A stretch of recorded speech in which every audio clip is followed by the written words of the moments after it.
Willkommen zur Alderaaner Wochenschau mit der Folge 14. Heute mit dabei Finn. Moin. Und mir, Lars. Marvin hat heute einen Tag frei.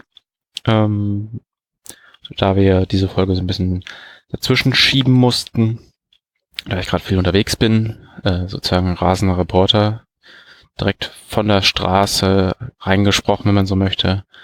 Aber heute geht's ja wieder um Star Wars Legion. Finn, womit wollen wir jetzt eigentlich anfangen? Ja, FFG war leider die letzten Wochen nicht ganz so großzügig und nett, wie es die Legionsspieler gewohnt sind. Deshalb gab es leider sehr wenig News. Das Erwähnenswerteste ist, kann man jetzt sagen, man weiß jetzt endlich immerhin, wann Bosk und Sabine rauskommt. Das wird in Deutschland der 27.06. sein, also nächste Woche Donnerstag. Und da kommt auch noch gleichzeitig der Down ATST raus. Hat sich alles ein bisschen verspätet, aber immerhin sind sie da. Ja, dann hoffen wir doch mal, dass zumindest dann danach vielleicht das Tempo wieder angezogen wird. Wir erwarten ja echt noch viel. Veteranen, Towntowns, Dewbacks, Short Troopers und danach... Im Endeffekt, genau, wir warten jetzt nur noch auf die 2 wichtigen Releases vor Clone Wars. Und dann kommt der Clone Wars. Ja, endlich. Da bin ich schon noch echt drauf gespannt. Sondern auf einmal doppelt so viele Fraktionen zu haben, die hoffentlich auch alle unterschiedlich spielen, da bin ich echt drauf gespannt. Nicht nur du, ich glaube, man merkt in der Legion-Community gerade schon so ein, es ist wirklich ruhiger geworden. So habe ich das Gefühl gehabt, die letzten Wochen. Hängt jetzt natürlich damit zusammen, wir haben jetzt halt Mitte Juni, da beginnt so typischerweise so das Sommerloch, ne? Man hat nicht so viel Bock auf Tabletop-Spielen, weil es warm draußen ist und sowas. Und jetzt Ende Juni geht ja auch die Ferienzeit, jedenfalls bei uns los. Weiß gar nicht, wie es jetzt bei euch ist, in eurem komischen Bundesland, in Hessen. Ich habe keine Ahnung. Schule interessiert mich in 5 Jahren. Okay. Auf jeden Fall geht jetzt irgendwann die Ferienzeit los. Das hat man wieder typischerweise weniger Zeit fürs Hobby, wenn man so Familienvater ist und so ein Quatsch. Ja. Also sowas Schönes, wollte ich sagen. Mhm. Meine Frau hört nicht zu. Gut.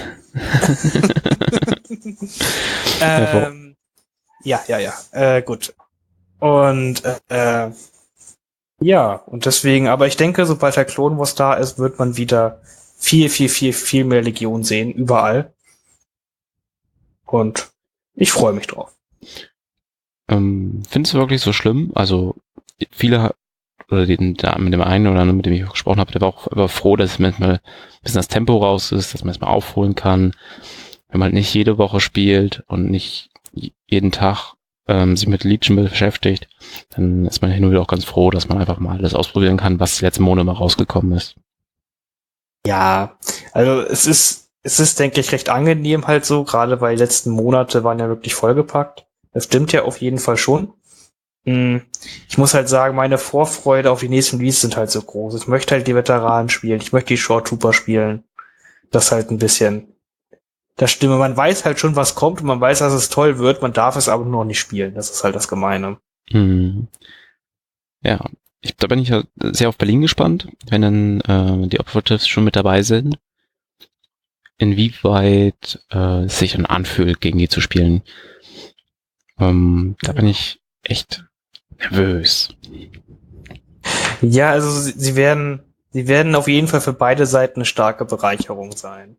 Also ja, ich finde Sabine und Boss sind beide sehr stark, sehr wirklich, man kann viele coole Listen mit ihnen bauen, sie passen in fast jedes Konzept rein. Ja, ich würde gerne noch, bevor wir zum Hauptthema kommen, und zwar wieder ein Interview, und zwar diesmal mit dem Organisator des London GT, würde ich vielleicht ein paar Punkte in eigener Sache sprechen. Und zwar der eine oder andere hatte vielleicht schon mal gesehen, dass wir bei Facebook eine Umfrage gestartet haben, bei der es um den Inhalt des Podcasts ging. Wir hatten erstmal so ganz grob so Überthemen halt angeheftet und gefragt, hey, was interessiert euch überhaupt? Und da haben wir gesehen, Community-Arbeit interessiert die Leute weniger. Wir werden jetzt in Zukunft aber noch weitere Fragen stellen, um dem ein bisschen zu zu formulieren, damit wir eigentlich auch wissen, was versteht ihr da eigentlich darunter. Und wir haben diese Umfrage aber noch nicht berücksichtigt. Also deswegen nicht wundern, wie kann es denn sein, dass sich niemand für Community interessiert und jetzt kommen 2 Interviews von Turnier-Orgas, was im Prinzip Community-Arbeit ist, direkt hintereinander. Ihr dürft uns aber auch gerne dazu Kommentare schreiben, egal ob jetzt bei Facebook, bei Podbeam, bei iTunes, bei YouTube, egal wo ihr es hört. Schreibt rein, was euch interessiert, was ihr gerne hören würdet. Und wir werden uns dann die nächsten Wochen mal zusammensetzen als Team und dann so ein bisschen vielleicht die Folge mal leicht umstrukturieren, andere Schwerpunkte setzen. Wir hatten gesehen, thematische Armeen war sehr gefragt. Da haben wir uns schon ein paar Gedanken zu gemacht. Natürlich ist auch viel Interesse dafür Meta und Taktikartikel, die wir besprechen. Aber auch Malen und Basteln hat viele Punkte bekommen, was wir bisher sehr wenig gemacht haben. Und da wollen wir vielleicht nochmal ein bisschen einen Fokus drauf legen. Oder wie siehst du das, Finn? Ja, ich sehe es prinzipiell recht ähnlich.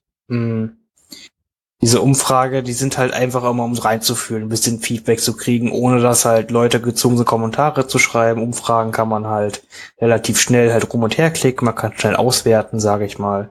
Wir wollen halt auch mal einfach ein bisschen sehen, wie, was wollt ihr eigentlich von uns, ne? Wir machen das ja nicht nur, um uns gerne reden zu hören, also ich rede zwar gerne über Star Wars Legion, aber wir wollen ja auch ein bisschen darüber reden, was ihr gerne hören wollt.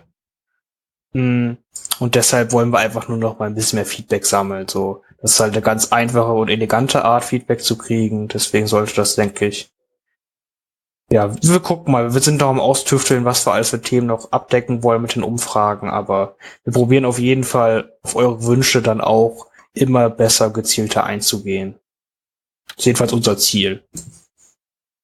Ja, auf jeden Fall. Solange es mit Legion zu tun hat, mache ich so ziemlich alles. Oha, da kann man auf jeden Fall was Komisches draus drehen. Natürlich, aber das passiert mir ständig. Und außerdem, das ist okay. alles, was mir keinen Spaß macht, kann ich auch nicht. Und das wollen die Leute nach kurzer Zeit dann auch nicht. Wenn es zum Beispiel darum geht, Bemaltipps zu haben oder so. Ach, du bist stets bemüht. Ich bin stets bemüht, ja. Dafür haben wir außerdem dich. Gut, möchtest du noch was anderes ansprechen? Genau, ich möchte doch ganz wichtig, also wir kommen gleich das Interview, das ist auch eine schöne Community-Arbeit. Ich mag den Organisator sehr gerne und freue mich auch, dass er die Zeit gefunden hat, uns drüber zu reden. Jetzt noch ganz schnell reingesprochen, diesen Samstag findet die offizielle Weltmeisterschaft in Star Wars Legion statt. Kann die bei YouTube und Twitch verfolgen. Den Link dazu stellen wir auch noch gerne hier rein in die Beschreibung. Ich werde es mal angucken. Ich werde nicht unbedingt alle Spiele schaffen anzugucken, aber auf jeden Fall werde ich grob mal reingucken, um zu gucken, was einfach mal die Leute so spielen. Ne, ist ja auch super interessant, wenn die in Anführungszeichen besten Leute der Welt halt spielen, auf jeden Fall die besten Leute der USA, sag ich erstmal, dort mitspielen bei dem Event.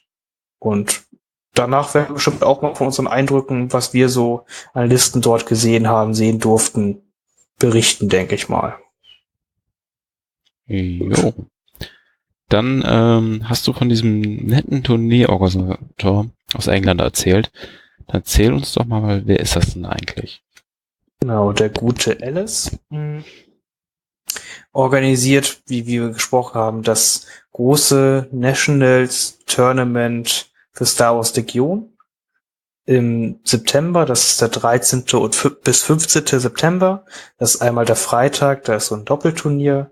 Und am 14. und 15. September selber halt dann quasi die Einzelspieler-Events. Das ist halt einmal quasi am ersten Tag das große für das Nationals, wo man sich die ersten 8 in den Cut spielen. Und dann halt der Cut am zweiten Tag ausgetragen wird. Und alle anderen können dann noch am Sonntag ein kleines Rally Point Qualifier probieren anzubieten. Quasi, dass das stattfindet, dass man quasi noch ein kleines Turnier macht, so dass auf jeden Fall alle Leute, die halt dort sind, die Möglichkeit haben, 6 Legionsspiele zu machen. Oder noch mehr, wenn man halt davor halt das kleine Ding schon mit am Freitag, ne?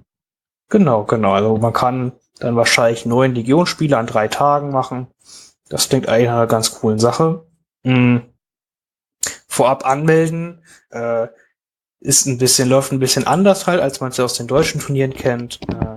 Es gibt einmal eine Facebook-Gruppe und dort sind halt alle Links quasi, die man braucht, wo halt die Regeln und Tickets und sowas zu finden sind. Auch den ganzen Spaß werden wir hier in der Beschreibung verlinken, dass ihr es halt direkt finden könnt, wenn ihr Interesse habt.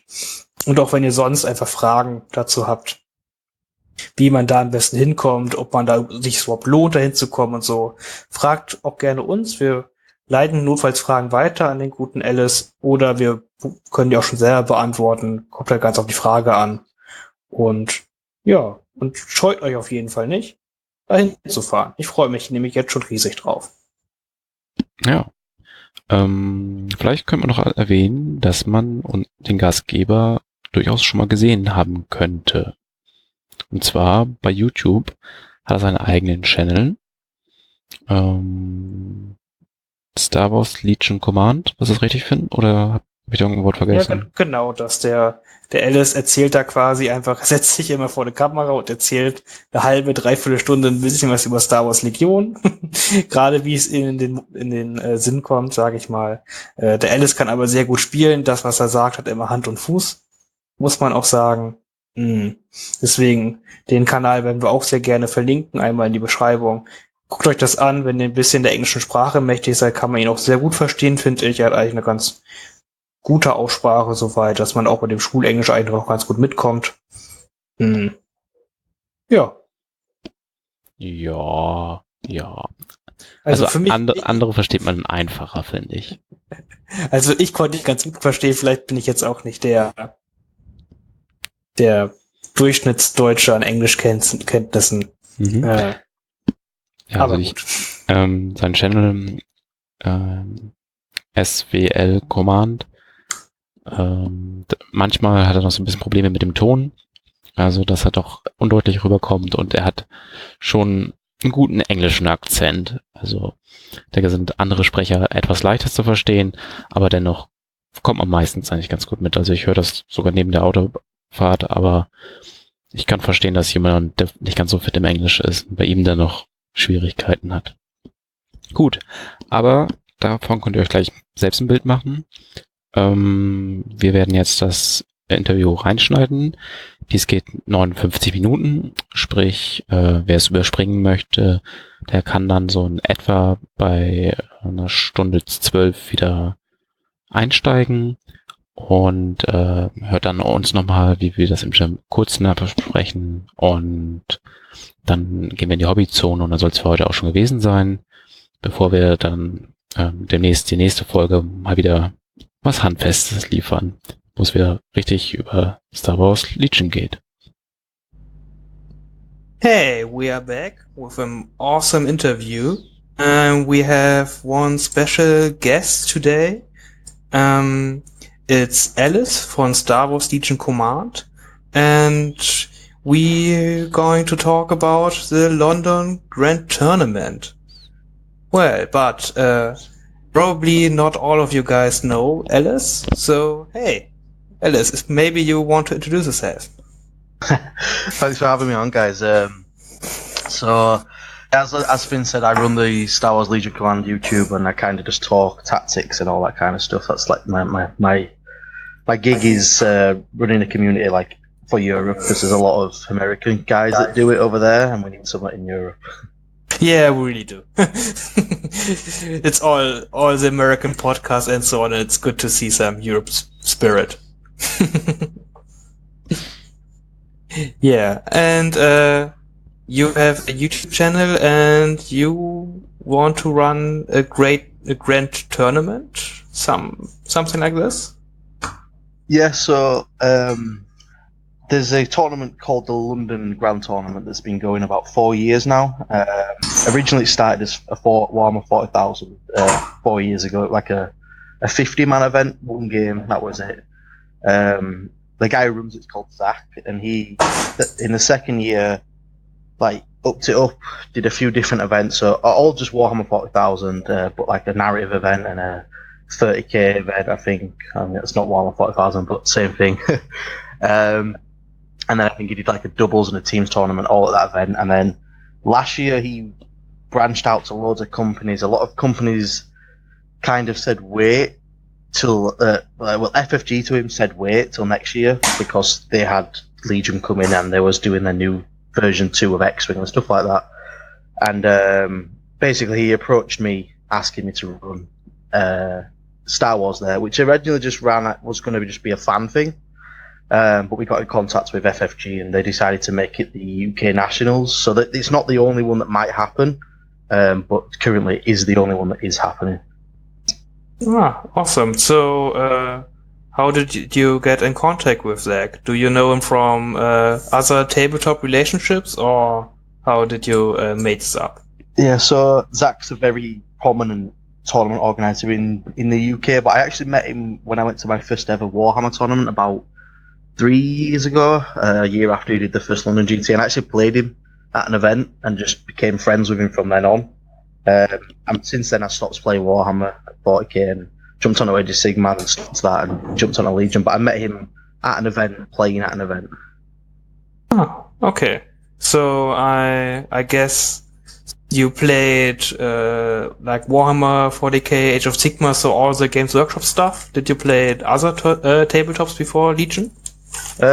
So before I've only ever played GW stuff, but when I picked up Legion, I also picked up Guild Ball at the same time. I've been playing that on and off for about a year, and I gave that up about 2 months ago. So I've really only ever played like 4 or 5 war games, like religiously. I've had demos of X-Wing and stuff like that, but I've never really played anything other than Warhammer, both Warhammers, Legion, and Guild Ball. It's like the 4 games I've only ever really played. Okay. And what was the reason you now playing Legion and not Age of Sigmar or 40k? I think the main one is balance. Obviously Legion's a young game, so it's got it doesn't have the flaws that 40k has, and Age of Sigmar's young. It still had a system to go from. But I play it mainly for the game balance and the way that FFG do their tournament scene, because you won't ever catch it. It sounds like a bit weird, but you won't ever catch me playing a narrative game or like that. It's not my cup of tea. I love to play anything competitive. I like to sweat in a game and make my opponent sweat. That's what fun is for me when I'm playing a game. So I dropped those games in favour of Legion to just make sure that I was having the most fun competitively that I could, and the rule set does it perfectly, especially with how they're going with all the updates and stuff. That kind of reassures me that I picked the right game every time they do an update, and I don't have anything bad to say about it.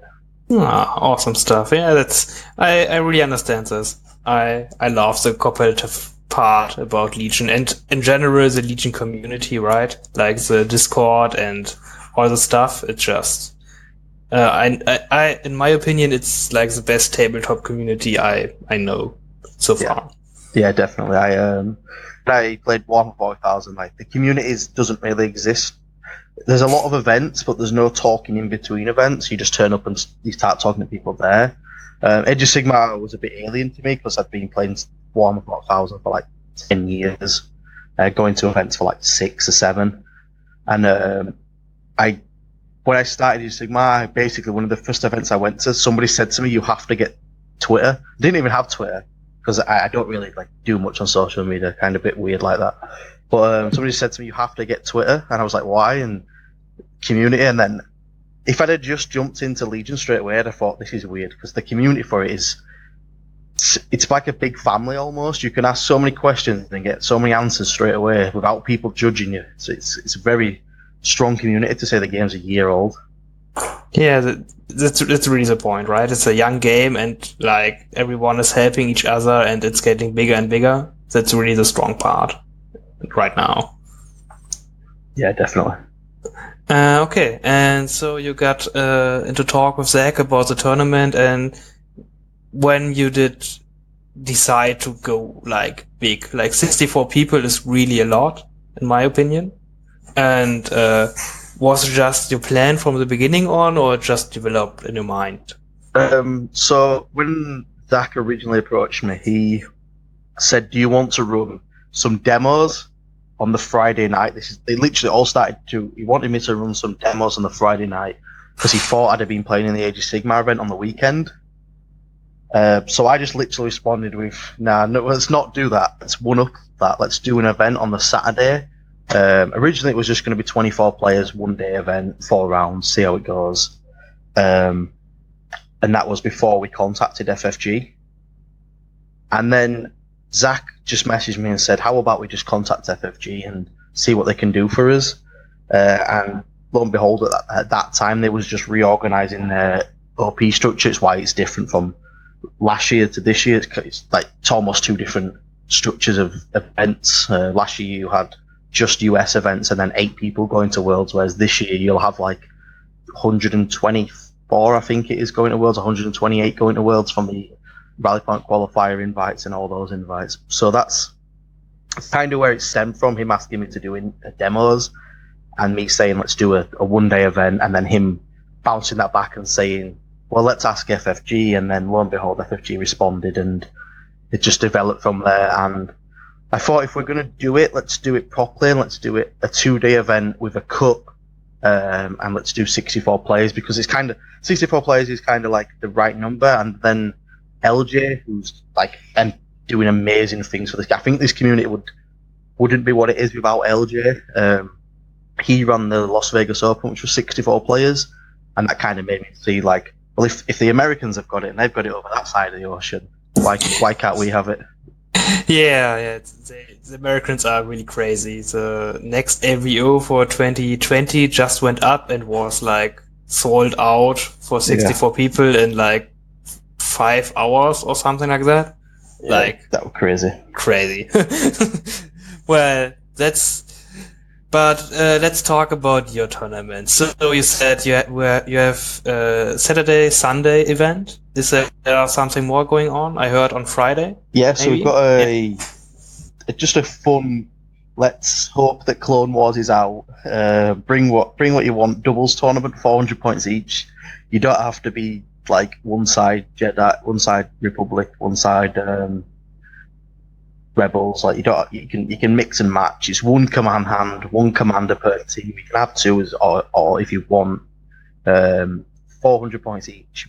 Be playing together. It's kind of like just a crazy, have some fun before like the storm of the weekend, and like people that get there early and just want to have a bit of fun, and kind of like let's get some beers out and have a few games. I don't expect like it to be a sellout event, but a good 5-6 teams, just something for a bit of fun on a Friday night. We've got tickets up for that as well. Ah, awesome. So you can make like, well, if you get from like us from Germany, we can go like from Thursday on, then you can do Friday, Saturday and Sunday gaming. That's like really cool stuff, I believe. Yeah. We're going to also have the tables, because I'm down there the Thursday. The tables are getting delivered either Thursday night or Friday morning. And basically what I'm going to do is set up the doubles tournament, and whilst the doubles tournament's playing, and we set up all the other tables for the weekend. So as I set those tables up, they're just available for people to come and play if they're down early, get a few practice games in. There's not like the hall's open till I think it's open till 10 or 12 every day from Friday, Saturday and Sunday. So there's plenty of time to get in some practice games and stuff like that. So it's going to be just like a chilled atmosphere the Friday night, and then Saturday and Sunday is where all the fun begins. Yeah, that sounds really like fun. You talk about terrain. Do you have like a group of guys who do terrain for this, or is it like getting from all over the places in the country? How you do this?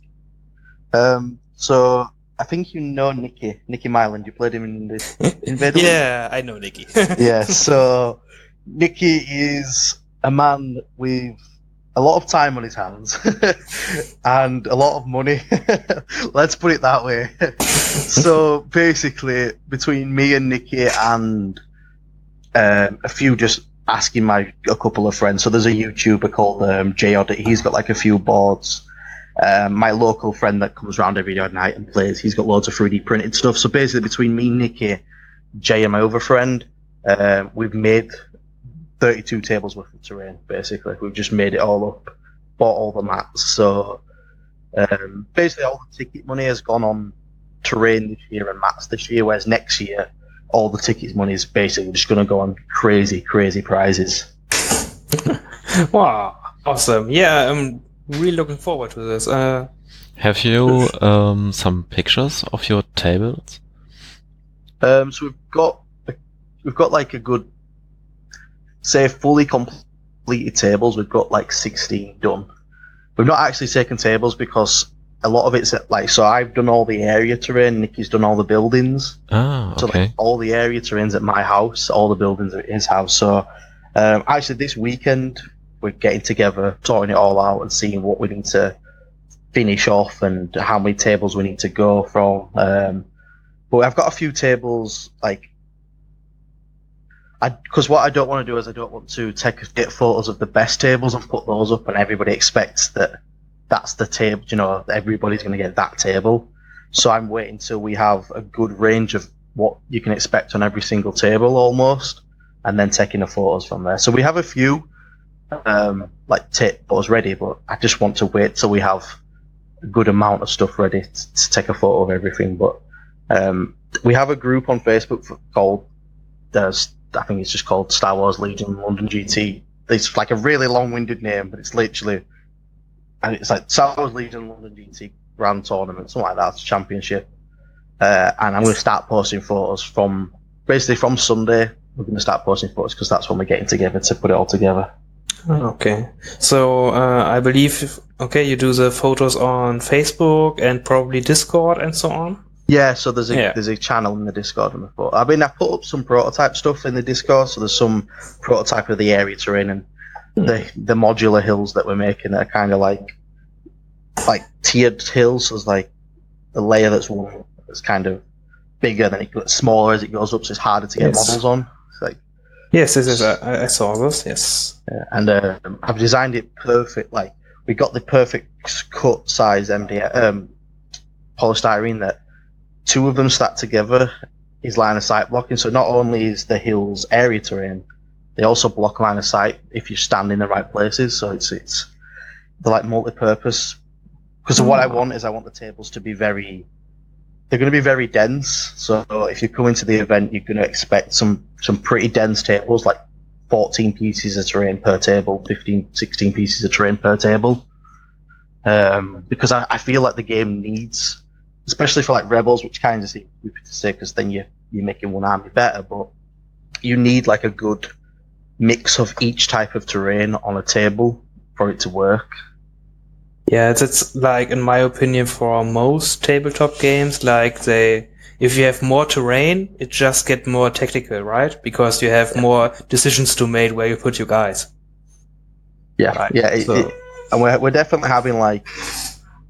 So basically, I've got a spreadsheet. I might as well tell you. So the spreadsheet breaks down what's on every table, not like what specific thing, like building this building, but it'll just list a building. And basically, it's a slider, so it's like 1 to 6 line of sight blocking buildings that are X amount size. 4 to 6, because every single table will have 4 buildings on that are kind of like a 4x6 or 4x2 building. The TT combat stuff, or the stuff we've made ourselves, also 3D printed stuff. And then every table will have 4 to 6 light cover, either woods or just like rough ground. Then we'll have 2 to 4 difficult terrain, because a lot of the tables you see don't have difficult terrain on, which is kind of negates people taking. Like, it doesn't make Wookiees good, because if everybody else is ignoring cover, why should the Wookiees have that keyword and stuff like that? So it's going to be a very well balanced terrain, especially around like the top 16 tables. But yeah, around the top 16 table, like 30. Because I at tournaments you always get like 2 people that are coming, the people that are coming to play in the top, and the people that are coming just to play some games. And the people that are coming to play some games, they're going to have them all themed tables with probably like less imbalanced on them. And then towards the top tables, you can have the competitive tables, the stuff that I call more balanced tables. Ah, I really like this approach because, like you told, we always have the guys who are really the competitive team and just want to win the tournament, right? Or have really tough games. But it's really like maybe 50%, but maybe less who really enjoys playing the game. Yeah. And if it looks awesome with thematic tables, that's really a reason to go there. Yes. That alone. But, I mean, as a competitive player, the one thing I moan about in this game is when I turn up to a tournament and I'm like, oh, that table's horrible. I hope I don't get that table or that table. So I'm trying to limit that, but I also want people that are coming for the love of playing a Star Wars game to feel like they're in a Star Wars game. So I've been very conscious the last couple of weeks to make sure we get a lot of Star Wars themed terrain and not just have here's a table with 4 buildings on, some trees and some woods, like and some hills, and making sure that even though they're going to be balanced, every table's going to feel like you're fighting on a Star Wars, like in a Star Wars, some sort of Star Wars planet. Yeah, that's really great because that's one of the big strengths of Star Wars Legion. It feels like you're playing Star Wars, right? Because the units are so thematic themselves. Yeah. Yeah. Awesome stuff. I've just been speaking to a local guy today, and he runs like a war games show. It's just like a show thing, a lot of historical games, but he's really into Star Wars, and he's just 3D printed me a big. Well, he's printing me. He said it's going to take about 60 hours to print like 3 of these items, so almost like 200 hours to print it.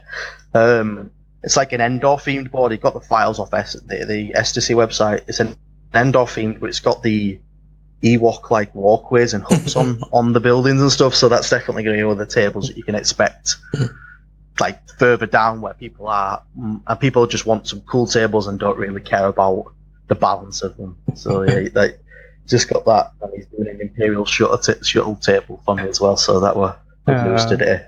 Oh, I hope you have some little Ewok miniatures on there as well. Just standing around. Yeah, just standing around, killing some stormtroopers, like normal stuff. Playing bongos with stormtrooper heads. Yeah.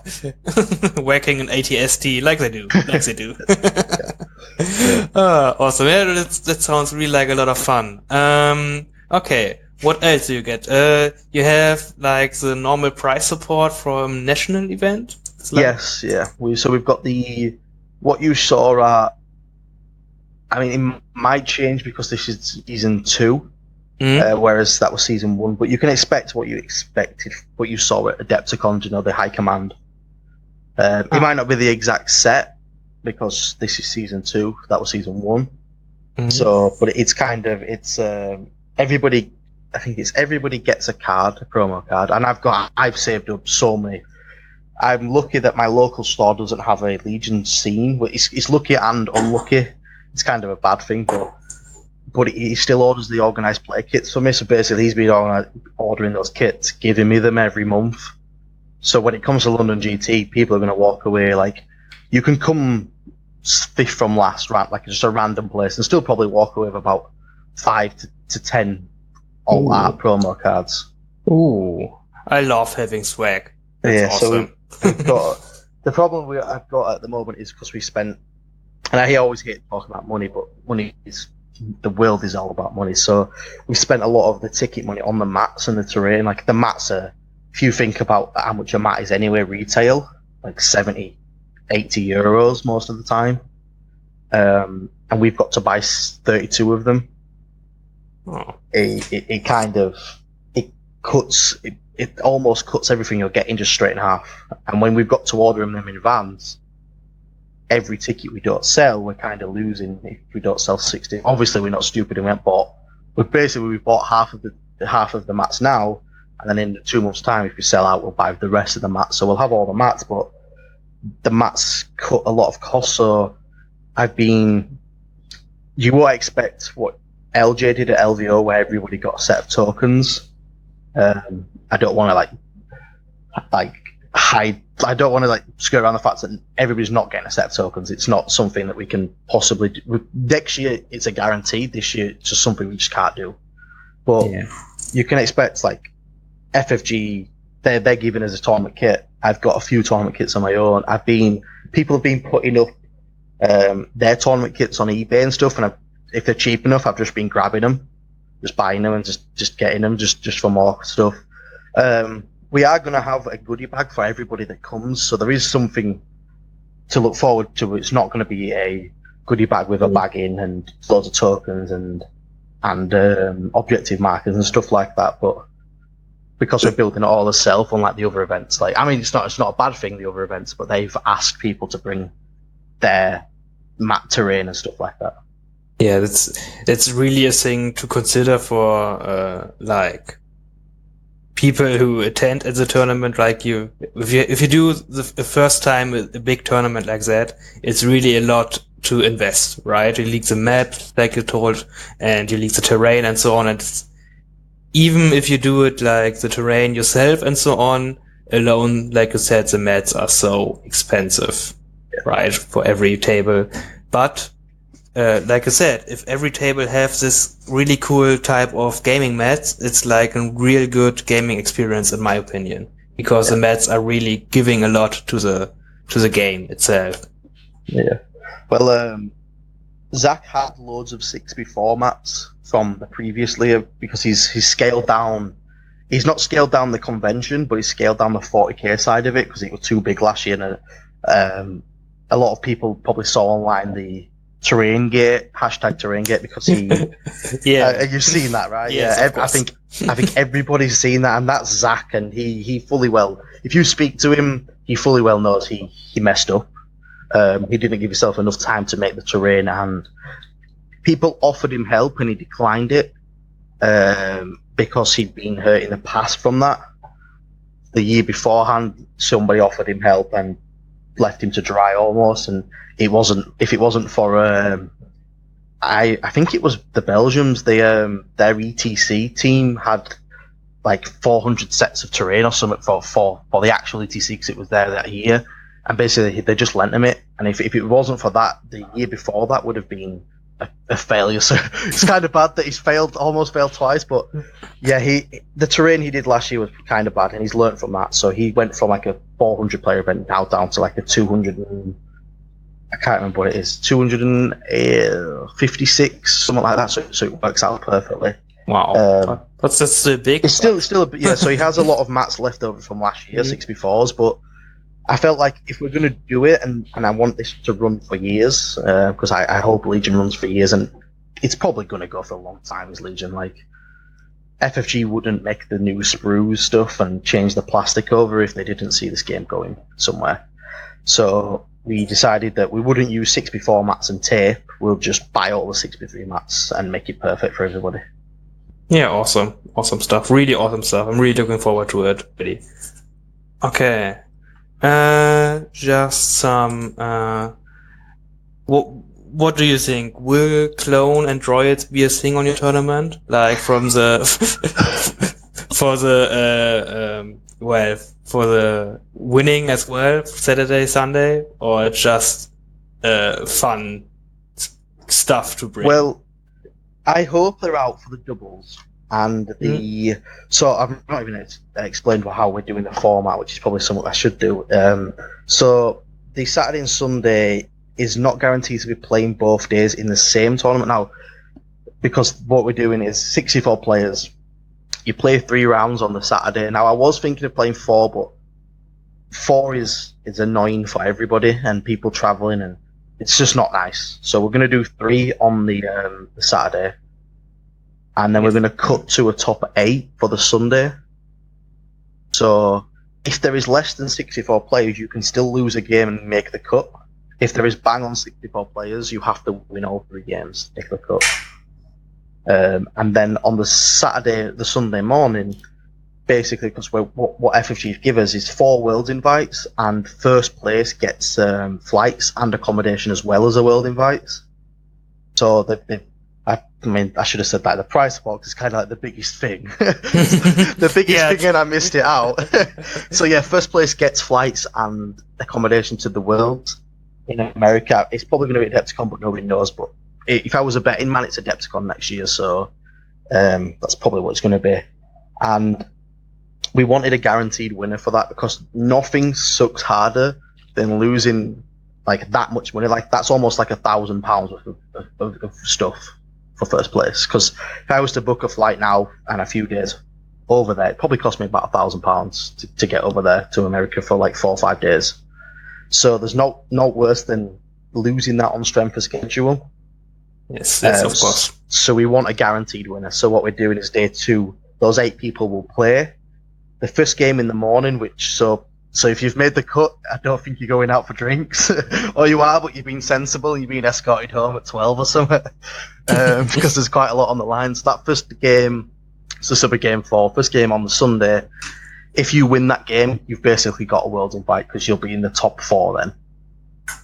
And then we play another game to get us down to the top 2, and then we play another game to get us to the one true winner. So the one true winner, if there is 64 players, will be undefeated. If there is less, he can actually drop a game and still win it. Oh, awesome stuff. So there will be, but there will be no game for like third place or something like that?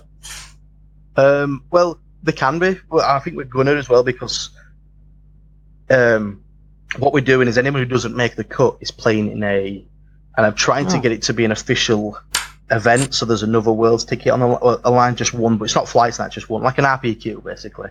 Okay. Yeah. On the Sunday, so you, no matter what you do, if you come to when you come to London GT, you're playing 6 games regardless, unless you drop out or whatever, but you don't fancy playing on the Sunday, and you want to just go visit London and stuff like that. But if you want, you come in and you play. Your ticket buys you 6 games, no matter what. If you don't make the cut, the second day we're just having another tournament, 3 rounds. It's going to be less time each round than what the finals are going to be, because what I want it to do is I want it to finish and the final game be playing. So if anybody wants to kind of spectate, but from far away, not like really close to the table, they can do. So it's going to be less competitive with the time format, but it's still the same thing. So you're going to play another 3 rounds, and there probably won't be a guaranteed winner in that. So strength schedule might get somebody out there, but we can't play 4 rounds on a Sunday because it's a Sunday. Yeah, it's like normal stuff. And the most important thing is that like you can play on Sunday as well, right? You don't, you just don't like mess up. Well, Saturday, don't make the cut on Saturday, so Sunday I'm here and can't play Legion. Yeah. So yeah. And if you're like, let's say you've come to try get one of those world invites, it sucks that obviously you've lost and you can't get the flights and that, but hopefully if FFG give me what I want, which is it to be a rally point qualifier or some sort of side event with first place gets a world invite, you still have that chance. So over the course of the weekend, there'll be 5 chances to get an invite to it. So yeah, playing a third place game is definitely something I can do, because third, and to see who comes third, they'll already have world invites, they just wouldn't have played each other. So you might putting them together will just get us a third and a fourth, and then strength of schedule will work out the rest from 4th downwards. Yeah, makes sense. Really looking forward to it. Okay, so it's like we didn't talk about it's like in the September on the Yep, September 13th and 14th, and the double tournaments on the 12th for the Saturday, the Friday. Sorry. Yeah, so it's like a few months to go, and a few more units might come out. Like, of course, the new stuff for Rebels and Empire, of course, with short troopers and veterans and so on.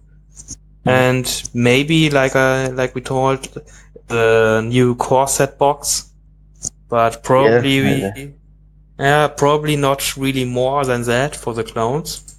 Yeah, if you'd have asked me if I thought clones would have been ago, I'd have probably said yeah. But with the delays to Sabine and everything else, I kind of see it slipping away. Because I thought Gen Con will be the release of Clone Wars to just Gen Con, and then a week after, which is the end of August, it'll be released. Which, because it's an official FFG event, the 64-player one is not the one on the Sunday, the 3-man. It's not. It's a formal. It's a premiere event, so you have to abide by their 11 days thing. So if a unit comes out within 11 days, you can't do it. Which is lucky enough because what I've done is 11 days beforehand, you have to submit your list anyway. So it's fine. If a unit comes out, you've already submitted your list, so it doesn't matter. Oh, okay. But basically, if they come out on that final weekend of August, because they like to come out on Thursdays, don't they? Like to release on Thursdays because FFG are weird. If they come out on that 29th, they will be in the Grand Championship. If they come out the week later, the 5th of September, they won't be, but they will be at the doubles and the Sunday event. So that'll be cool if it happens. Yeah, and just for fun, playing droids and clones. Just awesome. They might not be competitive because I'll have like 4 units, but yeah, you never know. But like playing Obi-Wan and Grievous should be fun enough. Yeah, they look cool. I still haven't decided which army I'm getting both. Obviously, I can't not get both, but yeah, like obviously, right? you've got to get both because they're both cool as hell. Now I love the like I'm only 24, so I grew up with them anyway. So I love the prequels anyway. But then again, I'm not somebody who critiques films anyway, because I like almost every film. You probably, if I said a film that I like that most people hate, I'd probably get shot or something. Because I'm not really cynical about films. I just enjoy them for what they are. So, but the Clone Wars stuff, like when they announced, I was like, oh yes, here we go. Now it's a game. Yeah, it's like Clone Wars is like everything Legion. All the players who don't play Legion like get with them. Like it's like more factions, more unit stuff, different stuff, and so on. It's like, wow, it's awesome. Yeah, it's good in every way. Even if you don't like, even if you think, oh, I hate clones, I hate Republic, I hate everything to do with that series, that part of Star Wars. It's still 2 other armies for you to fight against. It's still a bigger game. There's nothing bad about them adding those 2 factions. It's everything positive for the game. Yeah, and like you said, told in the beginning, like they're getting the new plastic sprues for the droids, and later on for the old core units. Yeah. So that's like awesome stuff. I on myself, I really enjoy doing the hobby aspect, like painting and so on, and will be a great time to like have more variety in my units. Yeah. I mean, I don't really like painting, but I love converting. I love doing bases, which you can't really do in this game because it's all true line of sight, which kind of sucks a little bit. Especially when you take it as like very competitively, which if you haven't figured that by now, I do. I take it competitively, but I also take it very serious in a fun way. But yeah, I love modeling stuff, so I love converting and doing stuff like that. Like I've got all my heavy weapons a bit different. I've just not used the same guy, and I've got a unit of the alien guys instead, like a full unit of them. I'm not racist, but they die all the time because they're aliens. They're like my throwaway squad. So I've got like a full unit of the Duros guys, and I kind of like the bit of customization, but with the new sprues, and that's just going to be. It's so much more customization. It's everything they've done in the game. I keep nodding my head like yes, more, more. Yeah, well, I really can't say how much I'm gonna love this. Yeah. And I suppose it will be really a big influence in how Legion will grow. Yeah. Yeah, if they do everything right with Clone Wars, then Legion can be like big as some of the Games Workshop games, probably. Hopefully. Yeah. I think it needs it to step up. I think if they didn't, it just stay as it is. And there's a lot of research and stuff to support that fact that it's kind of stagnant. Every now and then it goes up a little bit, like with new units, but then it flatlines again. But I think with Clone Wars, it's just going to go up and then go up and then go up, and then eventually every game stagnates, but as long as it's staying flat at the top of that mountain, it's fine. As long as it's not dipping back down, which I think Clone Wars, I don't think it's got a chance of dipping back down. I think it's just going to go up, and then like locally, I have like 4 players. Like when it launched, I had like 10, 15. It was crazy. Now I have like 4 players, and that's sad. yeah, I mean, at tournaments, like the UK tournament scenes, like if you put on an RPQ, so I've been to 3, and the first ever one was 5 players. The second one was 16. The third one was 16. The fourth one was 16, and the fifth one was 6 players. So, the RPQs are fine. 16 players is fine. You don't really want any more for a one-day event, because then strength of schedule starts hurting people's minds. But yeah, the locals, like the actual scene in the UK, is quite big. It surprises you. I mean, I ran a local event last July, so only a few months after the game came out, and we got 13 people. So, and that was after everybody stopped playing, because everybody who picked up the game with me, at those 10, 15 people, like 10 of them stopped in the first month because it was just dry. Yeah, there was a lot of issues in the beginning. Yeah. But yeah, the UK scene's pretty good, and obviously the London GT, we've sold 32 tickets, so we're halfway there. But I've not really, like, this is the first bit of promotion I've done, like first podcast I've been on, other than like just posting it in the Facebook and the Discord. So this is like the first part I've done, and it's kind of, yeah, and it's getting really international.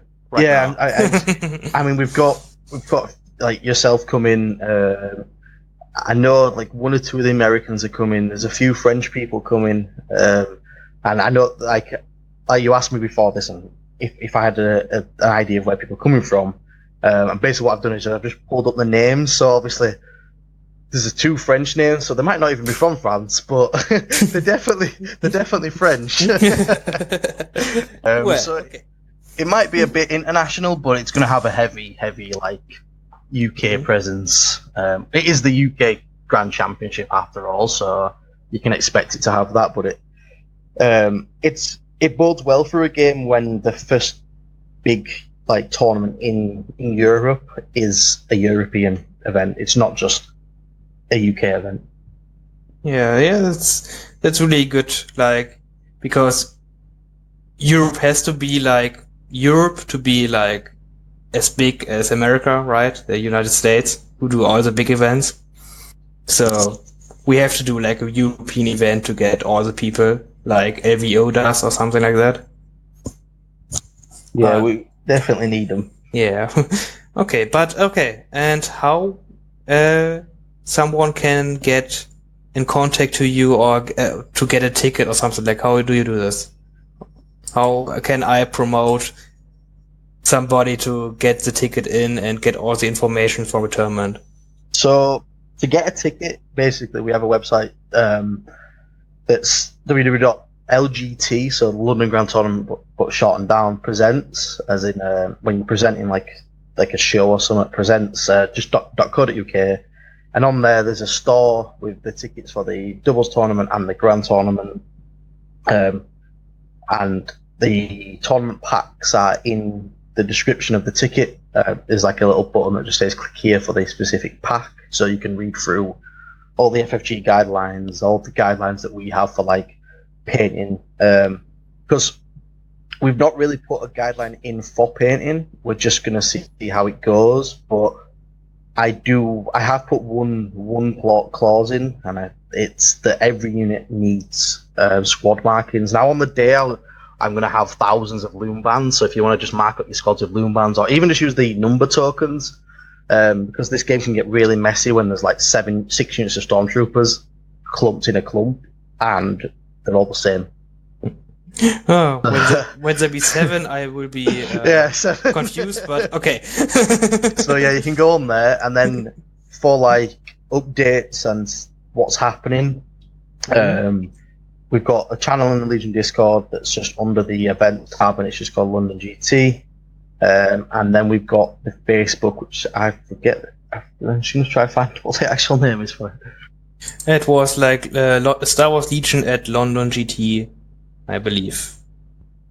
At London GT Group. Okay. Yeah, that's it. Yeah, Star Wars Legion. Yeah, because I had one called at London GT Group and one called at London GT Event, and I just deleted the event because it's two different places where people can lose like information. I'd just rather have it all in one, and then every time I put something in that group, it goes on the Discord as well, because the Discord's just such a useful tool for us for losing.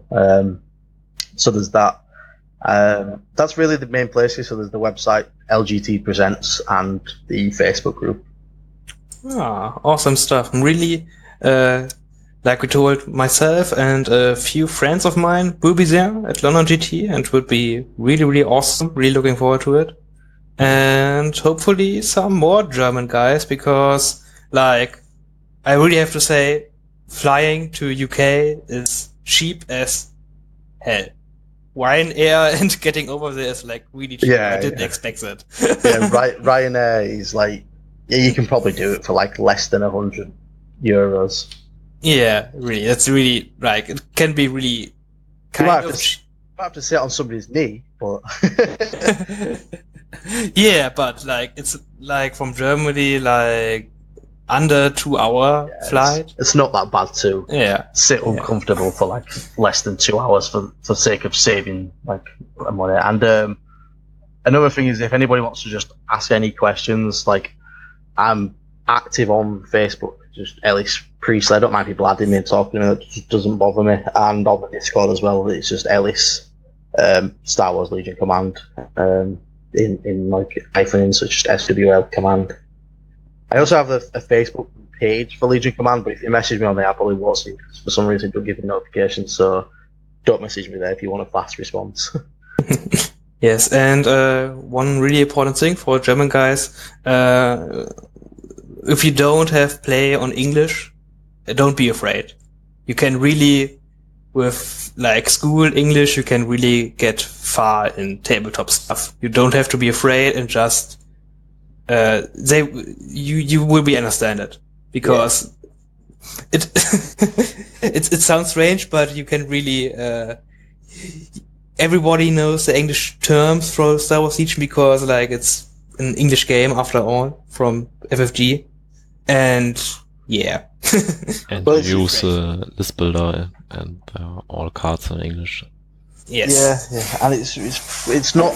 It's got one good thing going for it, is that it's young and there's not that many units. So if you point to a unit, you don't even have to say oh. So if your English isn't that well, if you just point to a unit and pick up 6 white dice and 4 black dice, your opponent knows what's happening. If you just point at another unit, like it's quite good in that sense that you could probably not speak any English and play against somebody who doesn't speak your language and still play a full game. Yeah, really. That's a really good point. And in my experience, everybody in the Star Wars Legion community is a friendly guy and really try to help if there are some issues with language and understanding stuff. And well, it probably just will be a friendly, fun event. Even it's like getting to the higher levels where you get a ticket, probably be a nice game. Yeah, I mean, so I'm not playing in it. You're just not allowed with FFG. So I'm basically TO and head judge. And then Jay from Tabletop Order, it might be streaming it, which it's like, that's a very big might. It's like it just depends on if we can get in good enough internet. So that it might be streamed just as, but not as good as Fifth Troopers, if you've seen Fifth Troopers, because they have a lot of equipment. Yeah. But he will definitely be streaming like a top table and not 2 like they did. But if he is, he's doing that. So there'll be streams, and he'll be judging from the stream. So he'll be basically judging the top table. And I'm still trying to fish around for another judge, because if there's 64 players, one judge doesn't cut it. And we'll have a player judge, which is Nicky, as long as there's another judge. So Nicky will be a player judge. And Nick is basically he's the guy in the shadows, because he wants to play. So, like as much as like I'm running this event. Nicky is doing a lot for the event. We won't be doing much for the event when it's on, but the build up to event, Nicky, I couldn't do it without Nicky, basically. Like, he's done a lot. Yeah, we talked before our game about this, and Nicky is a nice guy, and he tries to help, and he's a good part of the community, in my opinion. So yeah. Just don't argue about terrain with him. Like, he likes to argue about terrain rules because he forgets how it works. So me and Nicky have played since day one of this game. Like, the day it came out, I used to work for Nicky, so the day it came out, we just stopped. We went home early, got it as soon as it got delivered, and started playing. Unboxed them, stuck them to the base, and started playing without arms. So I played from day one with Nicky, and the amount of arguments we've had over terrain is unbelievable. We both know how the rules work. We just argue about terrain. But we're running the event on Tabletop TO, and I've seen yourself, you've signed up for it, for the actual event. And that's where we're doing list submissions. So if you're not coming and we're not live streaming, you can still keep up to date with like the standings on the Tabletop TO. If you just search Star Wars Legion UK Grand Tournament on the Tabletop TO website, you'll be able to follow along there. And on the actual group, each round or every other round, I'm just going to go around and just do a Facebook Live video of the top tables, and especially like the final round, just showing what's happening and that. So there's a lot of ways to keep up with what's happening at the event if we don't end up streaming a table. Yeah, that's really like there have to be like some kind of coverage about that big of an event. So that's really a good try, and I appreciate it. Yeah. Well, I'm trying to really push Jay to do it, but the problem is it's in a big sports hall. It's a massive hall. It's the Lee Valley Indoor Centre, so it's really big. It's used for like Olympics and stuff.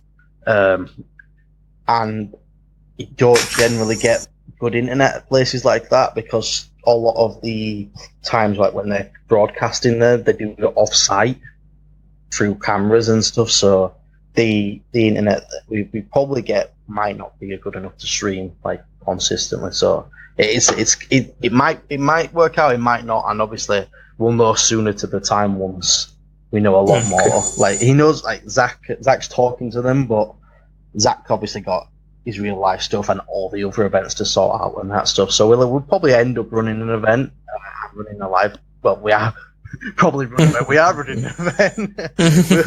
We'll probably end up running a live stream. It just depends on Jay, because he'll be doing it solo, like a one man. Because I won't be able to help him anyway, because I'll be fully focused on the event. But it's something like we feel like there will be some sort of coverage, because at an event that big and it's the first one in Europe, there needs to be some sort of coverage. Yeah, really. And just, it's like really help to advertise like for the next year, right? If you like get like awesome pictures from armies and tables and so on, and like get all this good feedback from the players attended there, like that's really a good base for next year. Like it's a solid start. Well, I forgot to mention, speaking of like cool looking armies, we are doing a painting competition as well. So we're doing a my favourite armies. It might not be the best painted, but it'd be like the coolest looking. That's my personal one. Just have like a cool little something. And then we're doing a first, second, and third actually best painted prizes. And they're just going to be voted by everybody there. So it's everybody's opinion. So it's like, it's basically on lunch on day one. We're gonna put out armies that people think that want to get nominated, and then we're just filling forms and first, second, and third prizes for painting. We're also having obviously first and second and third prizes for playing, first for sportsmanship, so the most sporting player, and that's nothing to do with standings. It's literally, we're gonna when you hand in your slip. Right at the end, basically, you get to vote one of your games as the best game you played, like sporting wise, and the person at the end with the most will get a sporting like prize. And if we get enough prizes, it might be first, second, and third. But for now, it's just first for sporting. And then we've got best rebels and best imperials outside of the top 3. So it's another chance for people to get prizes that are in the top. And that's best imperials and best rebels on day 1. Sorry, yeah, that's okay. Yeah, on day 1. So outside of the cut, and then the side events basically got first, second, and third, and best imperials and best rebels outside of the first, second, and third. We're doing spoons as well, so there's a lot of prizes. It's going to be like crazy prizes. It might be like, other than like all art cards, it's stuff like a unit, like a Sabine for best painted, stuff like that. We're talking to some painting studios to maybe get some painted miniatures for the best army, the number 1 that wins, and then basically most people, nobody's leaving empty-handed, and a lot of people will leaving with a bag full of shit. Like, that's like the best. Like, it's not about winning to get stuff. It's like everybody gets some stuff and swag and just get home with a good feeling. It's like awesome. Yeah, and I'm reaching out to like other places to help us, with that support, obviously, because we don't have the funds. So it's a lot of the community helping the community. So a lot of the prizes are basically just going to be stuff that other companies have donated to us. We've got a company called Corvus Games who does 3D prints, and basically they've give us a discount on their prints for area terrain and printed as a table worth of terrain, and we're going to give that table's worth of terrain away at the end as well. Oof. So we're still not decided what prize that's going to be, and but yeah, there is a full table's worth of terrain up for thing. That might be the most sportsmanship one, because that's kind of a cool thing for being the coolest guy in the room. Yeah, it's we're still ironing out all the prizes because we still have like 3 months, but we've got a good list of prizes. We're just working out where those prizes are going to who and making them fit the deed almost.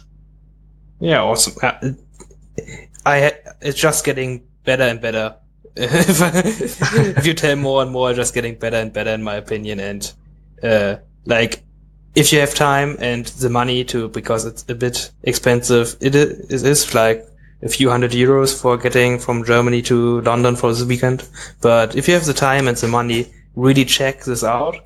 And well, we will get you some news on our podcast in the next weeks and months, of course.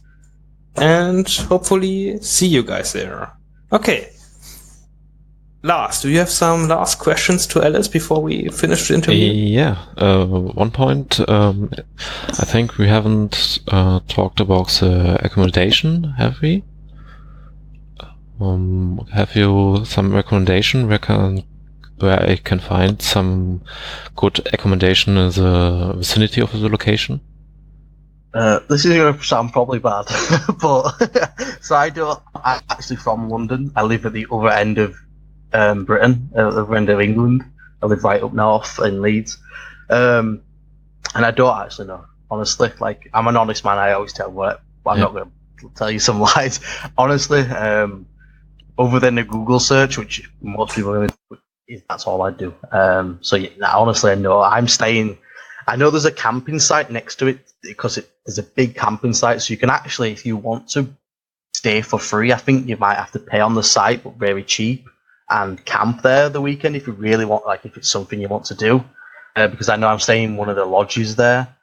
But other than that, and there'll be hostels, but you don't really want to stay in the cheap hostels because it's London. I'd stay away from any cheap hostels because it's like you might as well sleep outside. Okay. But like there's probably some Premier Inns. There's definitely Premier Inns close by, or Holiday Inns. Like there's the ones you want to look at because they're like medium value. You're paying what you get for. You'll have a good night's sleep, and it's a good hotel like Holiday Inns and Premier Inns.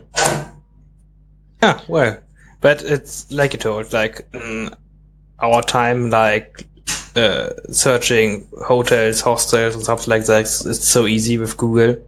Just search for it, give your price you want to pay, and then get it.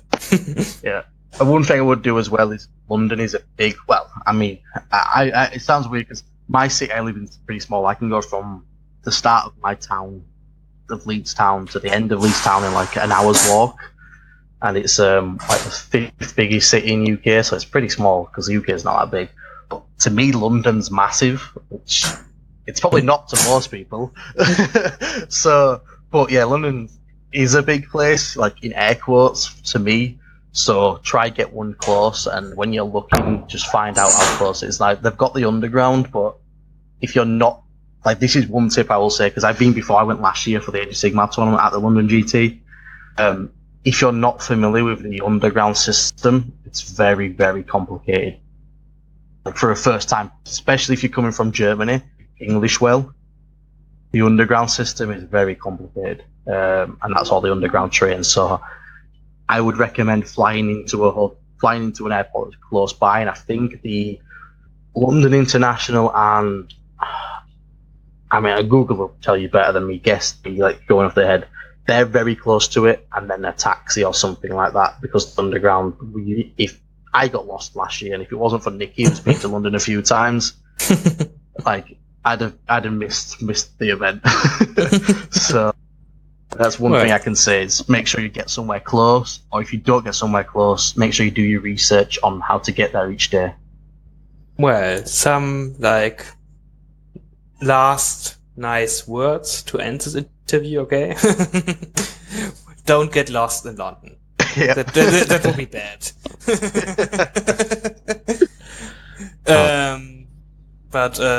Well, I believe we had literally talk about a lot. And I did warn you I can ramble. Yeah, we rambled a lot. But it was nice having you here, and thank you for your time. And yeah, we appreciate it, and looking forward to see you in September. Yep. Good luck in September. Yeah, I have to beat Nikki this time. Sorry. Yeah, beat Nikki this time. It's all right. I'll put him off. I'll come over and call him crap. Yeah, that's nice. Good. Okay. So, well, see you next time. Ja, Interview vorbei. Jetzt habt ihr wieder mit noch 2 Leuten zu tun. Finn, was war denn so dein Highlight von diesem Interview, was du wirklich an nützlichen Informationen mitgenommen hast? Ja, also ich finde es halt schon krass, dass so wenige Leute da jetzt irgendwie in ein so großes Turnier reingerutscht sind. So, es war ja geplant, halt so als kleines Nebenturnier erst einmal mit bis zu 32 Leuten nur mal Legion anzubieten, ein bisschen größer in England, sag ich mal. Und auf einmal hat FFG angeboten, ja, ach, mach doch mehr hier. Und schon kann man 64 Leute haben. So einfach kann's gehen. Und jetzt ist der gute Ellis und der Niki und so, sind die alle am Basteln wie wild. Die schicken mir auch immer wieder Bilder. Vielleicht werden wir auch ein paar noch hier anhängen, dass ihr auch mal ein bisschen was vom Gelände sehen könnt. Die sind echt wild am Basteln und ich glaube, das Gelände wird sehr, sehr gut.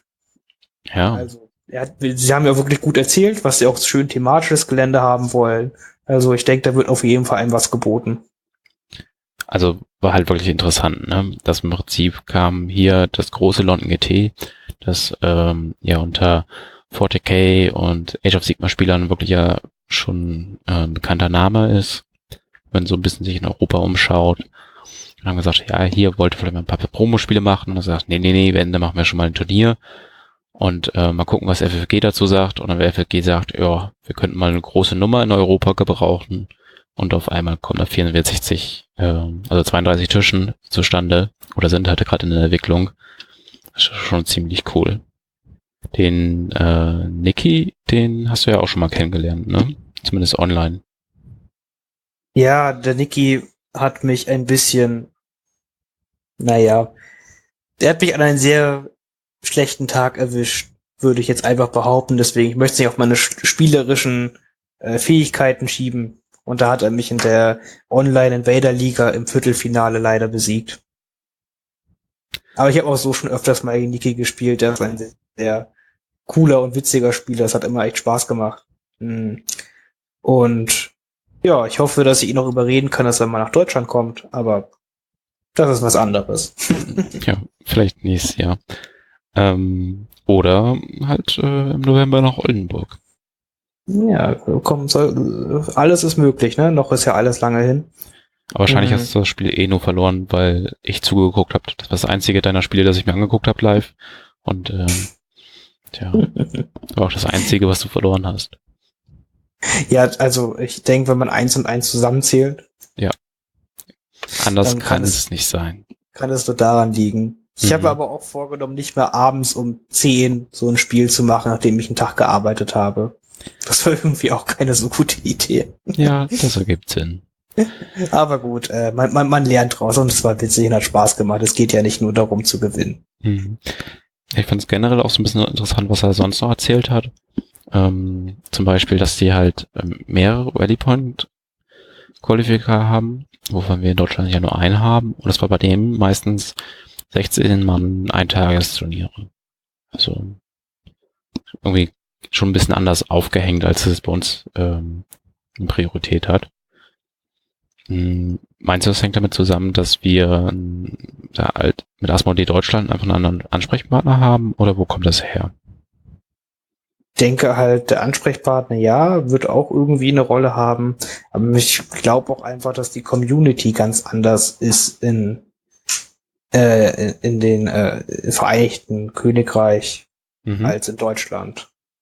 So, in Deutschland hat man ja auch wirklich mehr, auch was die 40k-Szene angeht, da gibt's halt einfach nicht so Ladenturniere, sondern es gibt dann immer Turniere, die von Clubs organisiert werden, in irgendwelchen Örtlichkeiten, in Hallen oder Jugendherbergen oder ähnliches. Ja. Ne, wo dann halt dann immer gleich eine größere Anzahl von Leuten auch dazu gebucht wird. Ich glaube, andere Communities haben halt organisiert halt mehr über Läden. Und Läden haben halt nicht den Platz, um X Spieler halt unterzubringen. In der Regel. Das ergibt Sinn. Das fand ich auf jeden Fall sehr interessant. Und ansonsten halt auch, dass schon mehrere internationale Spieler kommen. Er hat erwähnt, dass welche aus den USA kommen, dass welche aus Frankreich kommen, beziehungsweise das leitet er anhand der Nachnamen ab. Bei den Amerikanern weiß er es direkt. Jetzt aus Deutschland kommen einige. Und du sagtest ja auch schon, aus Dänemark wollen wohl oft welche kommen. Und ja, genau, die Dänen sind ja sehr reisefreudig, so wie es mir scheint. Ja, ist auch ein kleineres Land, ne? Die sind schneller in einem anderen Land als wir bei der München. Gut, ich von der Mitte jetzt nicht so, aber du zumindest. Das war ein toller Vergleich. Ich bin sehr stolz auf dich. Danke. Ja, ich würde sagen, ansonsten hat der Ellis ein paar gute Eindrücke vermittelt. Möchtest du noch was über das Turnier verlieren? Ja, also wie wir auch gesagt haben, lasst euch jetzt nicht über die Sprachbarriere oder ähnliches abschrecken. Wenn ihr halt die Zeit habt und auch das nötige Kleingeld, sag ich mal, es kostet ja auch, wenn das ganze Woche hinrechnet mit Fliegen und so, kostet es auch ein paar 100 Euro. Das ist einfach so. Aber wenn ihr Zeit und Geld halt habt, dann lasst euch so ein tolles Event auf keinen Fall entgehen. Also ich denke, das ist jetzt erst einmal was Einmaliges in Europa. Und ich sage euch mal, der erste Platz kriegt auch ein Flugticket bezahlt für die Weltmeisterschaft nächstes Jahr, Adepticon. Was jetzt ja auch eigentlich ein ganz cooler Anreiz ist, vielleicht. Und selbst wenn man es nicht in Cut schafft, kriegt man dann ja zumindest nochmal Preise durch das kleinere Kit, was dann nochmal ausgeschüttet wird. Genau, also man kriegt ja auf jeden Fall, darauf hat er ja auch viel Wert gelegt, dass wirklich jeder was kriegt, der dort ist. Und seien es halt nur irgendwelche Kleinigkeiten. Ja, also es ist ja auch schon recht voll, also über die Hälfte hat schon bezahlt. Und es ist ja noch ein bisschen hin, also ich würde mich nicht wundern, wenn es wirklich voll wird. Ne? Ja. Und Clone Wars könnte schon dann draußen sein, wie toll wäre das denn? Bin mal gespannt. Vielleicht schaffen sie gleich Druiden ins Finale. Ja, das wäre witzig. Roger. Ich glaube, wenn sie es mit den Grundeinheiten ins Finale schaffen, dann haben wir vielleicht ein Problem im Spiel. Das könnte sein, aber ich möchte auch den ganzen Tag Roger sagen. Den ganzen verdammten Tag. Ja, ich freue mich auch schon ein bisschen. Gut. Dann könnten wir eigentlich weitergehen in die Hobbyzone. Oder hast du Einwände? Nee, ich denke, über London haben wir jetzt viel gesprochen. Das Interview war wirklich ausführlich. Hat uns sehr viel Spaß gemacht. Und wir werden den guten Mann bestimmt noch mal hören nach dem Event. Ja. Dann, was ist jetzt bei dir so passiert um Legion herum? Ja, um Legion herum, FG wollte mir keine neuen Figuren geben, die ich bemalen kann. Nein, wollten sie nicht. Deswegen konnte ich leider weniger malen, als ich wollte, aber ich habe jetzt wieder, bin ich immer noch an meiner Jedi-Tempel, Sith-Tempel, Planeten-Geländeset am Bauen. Mhm. Da warte ich jetzt auf die nächsten Teile, dass ich es weiterstellen kann. Bin gerade dabei, eine andere meiner Themenplatten fertigzustellen, die ich dann für Oldenburg dann hoffentlich soweit habe oder noch präsentieren kann. Genau, und ich denke, das frisst gerade die meiste meiner Hobbyzeit auf, was Malen und Basteln angeht. Ich freue mich sehr auf Berlin. Das sind gerade quasi meine Listenvorbereitungen, die wir zurzeit machen.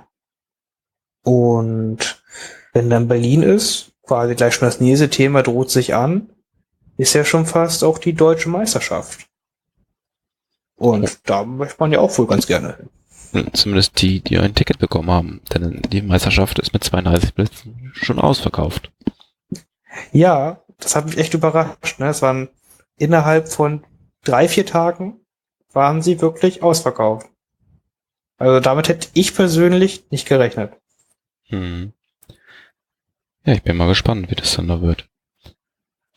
Ich habe keinen Ticket, aber mal gucken. Vielleicht kriege ich ja noch kurzfristig eins, wenn irgendwer seins loswerden möchte. Aktuell weiß ich noch nicht genau, ob ich da Zeit habe. Ja, auf jeden Fall werden Marvin und ich da sein. Stimmt. Und das heißt, wir werden auf jeden Fall wen vor Ort haben, um euch davon zu berichten. Und vielleicht werden wir auch das ein oder andere Täppchen mit nach Hause nehmen. Das ist jetzt aber schon wieder hoher Anspruch. Ja, Marvin wollte gewinnen. Ich bin da ganz passiv. Ja. Dann holt er wieder seine 3 Death Trooper Trupps raus und macht wieder alles platt. Kennen wir schon. Es wäre nicht das erste Mal, genau. Ja, aber für mich steht ja echt erstmal Berlin an. Ich bin richtig heiß, sind noch knapp 2 Wochen oder bis mehr als 2 Wochen bis zum Turnier. Kräftig am Listen bauen. Ich habe diesmal auch das Gefühl, man muss mich ein bisschen mehr reinhängen als Rebell. Darüber haben wir schon mal gesprochen.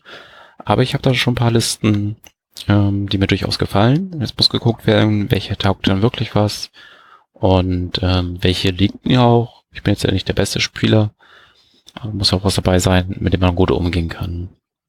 Ich glaube, du bist ja schon recht sicher, was du spielen möchtest, oder? Ich tendiere zu was. Ich bin halt noch am Überlegen, ob ich jetzt schon auf den Bosszug quasi mit aufspringe und ich auch Boss schon ausprobiere auf dem Turnier oder ob ich eher was Altbekanntes wie halt Boba Krennic spiele. Aber sonst steht die Liste so grob eigentlich schon, ja. Ich denke, ja, doch, entweder halt Boba Krennic oder vielleicht Boss Krennic, irgendwas in der Richtung auf jeden Fall. Krennic auf jeden Fall, weil ich Krennic so gerne mag. Ja. Bis auf Boss wäre auch schon alles bemalt bei dir, oder? Ja, und Boss sollte jetzt auch kein Problem sein. Willst du bis dahin die Armee noch umbasen? Das Thema stand ja im Raum. Das ist eine andere lange Geschichte, da kommen wir in irgendeiner anderen Hobbyzone zu. Okay, verstehe. Da bin ich mir noch überhaupt nicht sicher. Aber ich teste noch rum. Ja, bei mir ist es auch noch eine Handvoll Bases, die ich auf jeden Fall bis dahin fertig machen muss. Modelle sind fast alle fertig. Ein paar fehlen auch noch. Und wenn man nicht weiß, welche Liste man eigentlich spielt, macht es das Ganze nicht einfacher. Aber ich hoffe, nächste Woche vielleicht schon mal wieder 1-2 Schritte weiter zu sein, was die Listen angeht. Dann, mal gucken, wie es wird. Wir werden auf jeden Fall berichten. Wir werden vorher noch eine Folge rausbringen. und da werden wir mal erzählen, wie Stand der Dinge ist. Ja, bei mir, ich habe jetzt letzte Woche viele mit verbracht, uns mit einem Sponsor fürs Turnier in Oldenburg im November auseinanderzusetzen. Und zwar ist das Deep Cut Studios. Die haben uns viele Matten gemacht. Also nicht geschenkt, die haben wir schon gekauft, so nicht. Aber das Schöne bei denen ist, die haben halt eine große Auswahl an Matten. Und man hat die Option, Matten, die 6x4 groß sind, also 72 mal 48 Zoll in 6x3 schneiden zu lassen. Und dann ist man bei 72 mal 36 Zoll, also im Legion-Format. Und da ist halt eine Matte dabei, die Space Hulk Matte. Und die passt perfekt zu dem Thema, das ich halt umsetzen möchte. Halt den Hangar eines Schlachtschiffes ist. Sozusagen gerade geändert wird, wo dann im Hangar zwischen den Jägern und Transportern dann die Schlacht tobt. Und beim Transporter war ich lange auf der Suche, was ich da nehme. Bin jetzt fündig geworden und habe von Chorus Terrain den DX 120 genommen. Das ist ein leichterer Transporter und der wird seit heute gedruckt von einem Kumpel.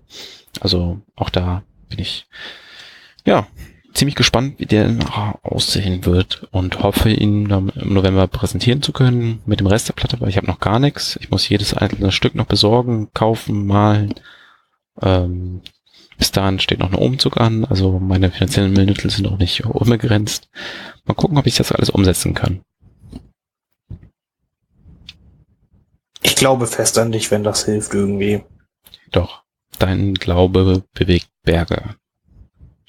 Ein Traum, dafür bin ich da. Und Sternjäger, hoffentlich.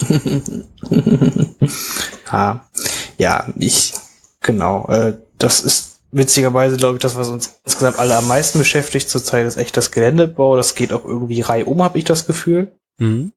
So ziemlich, also alle Leute, die ich gefühlt irgendwie kenne, sind gerade so irgendwie am Sachen tüfteln, um irgendwelche Platten zu bauen oder so. Weil ich habe das Gefühl, wie wir gesagt haben, es ist sehr ruhiger geworden an der Figurenfront. Die Leute haben jetzt Bock, Gelände zu basteln. Ja. So, Ja. Das merkt man, glaube ich, irgendwie recht deutlich. Mit Marvin war ich da auch schon ein bisschen im Plan für eine Platte. Mal gucken, ob er beim nächsten Mal was davon erzählt oder ob wir gemeinsam was erzählen. Kann auf jeden Fall auch interessant sein. Aber ich finde es halt auch so beeindruckend, dass bei Legion, auch auf Turnieren, diese Platten, die Tische, so richtig tolles Gelände haben. Also nicht wie auf anderen Turnieren, ja, das ist ja zweckmäßig, das kann ich in Masse herstellen, sondern man hat oft richtig viele Tische, die einfach schön sind, wo andere Tabletop vorbeikommen und sagen, sag mal, das da drüben, ist das ein Diorama, ein Thementisch? Spielen da jetzt nur 2 Fluff-Spiele oder so? Und wir, nee, das ist jetzt schon ein ganz normaler Turniertisch. Und siehst du die Platte? Ja, die ist auch geil. Ja, das ist gerade das Finale. So, das ist von Legion meiner Ansicht nach fast einzigartig. Gut, ich kenne auch nicht alle Systeme, aber schon viele. Und selten gibt es so viele schöne Geländestücke, die dann auch bespielbar sind. Ja, sage ich auch immer wieder, das ist eines der größten Stärken und damit hebt es sich auch am meisten halt ab, finde ich, von anderen Turniersystemen. Dass zu 90% wird schönes Gelände belohnt in dem Spiel. Vor den Regeln. Es gibt halt Gelände, es wird halt schwierig spielbar irgendwann, gerade wenn man Modelle nicht richtig drauf platzieren kann. Aber sonst trägt schönes Gelände einfach so viel nochmal zum Spiel mit bei. Mhm, genau. Ja. Und da gibt's ja auch bald einen Down ATS-Seed, der auch die Wege zu mir finden wird als Gelände. Yay.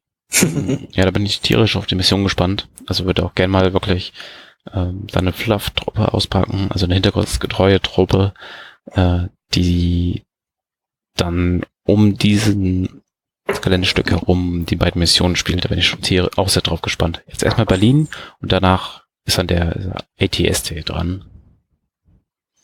Das klingt nach einem sehr guten Plan. Ich werde mich dem anschließen. Wir haben auch sehr viele, die wirklich sich auf diese Mission da freuen. Das hätte ich gar nicht gedacht.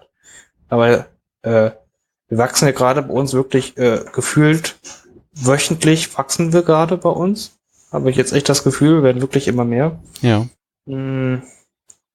Aber die Leute haben halt auch richtig Bock auf solche Fluff-Sachen zu spielen, was ich auch echt schätze. Vielleicht musst du die Operation nochmal auspacken.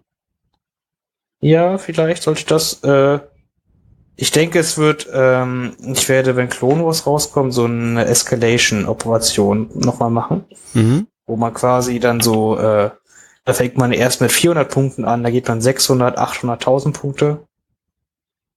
Ne, macht man quasi so eine kleine Liga, Ja. 4 Spiele macht, mit steigender Punktgröße, sage ich mal. Ich denke, das könnte ganz gut ankommen. Ja, durchaus. Jo. Ja, ansonsten hatten wir beide ja nochmal ein Spiel im Simulator. Dadurch, dass wir gerade 600 Kilometer auseinander sind oder so. Ging leider kein reales Spiel. Weil das sonst, wenn du zu Hause bist, auf jeden Fall ein reales Spiel möglich wäre. Ja, haben wir schon mal gemacht. Ja, aber jetzt auch nicht einfach so. Was ist denn? Zum Glück hast du einen Arbeitgeber, der dich gerne nochmal durch die Gegend schickt und manchmal auch mal in die Gegend.